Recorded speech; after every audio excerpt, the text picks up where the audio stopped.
I don't know how to pronounce Arab, and the video we watched did not help me, so sorry for butchering that.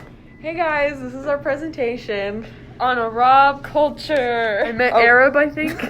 Okay, so first off we have marriage in the Arab community. So family, loyalty, honor, and commitment are the main focus for the Arab community. Marriage is considered a legitimate way for the Arab people to show their love and demonstrate partnership.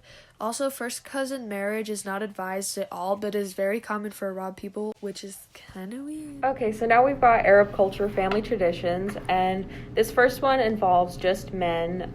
It's called the Majlis, and it's basically where men in the family meet at the eldest male relative's house, and it can be close or distant. And they just have meetings, and it can be about gossip or serious issues. It's kind of petty, but yeah. And then I'm not sure if it's called the same thing, but women do something, pretty much the exact same thing, except it's just at the eldest woman's house, and they gossip or talk about serious issues. So yeah. And then when it comes to raising children, it is very common in Arab families to hire domestic helpers, specifically ones that speak English, because they want their kids to be educated, I guess. The next point that we have is the Arab children. The children in Arab culture are valued so much because they provide their parents with a purpose, higher social class, and being connected through a family system. The children have 4 main duties. 1 is to obey their parents, 2 is to respect their elders, 3 is to have 100% loyalty to the family, and 4 is to demonstrate devotion. Now we have the Arab culture values. Social loyalty is one of the most important values for the Arab people. Family is the greatest lesson ever taught in this culture. Family pride and honor is most important as well. Family pride and honor comes before individual pride and honor, so that just means that family comes first.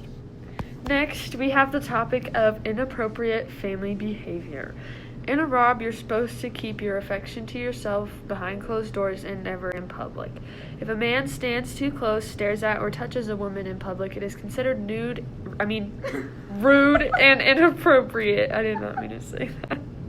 It is very offensive to ask a man about his wife or any female members in the family. Especially nude.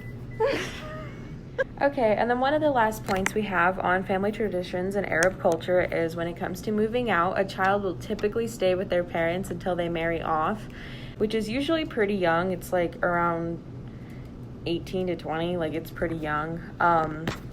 And 2 of the only exceptions to move out before you're married would be if you're going to study or you have like a work in like another location.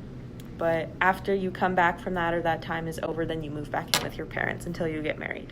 Fun fact, if you show the sole of your feet in Arab, it is highly offensive and to other people. The sole of the foot is considered dirty because it is the lowest part of the body and touches the ground.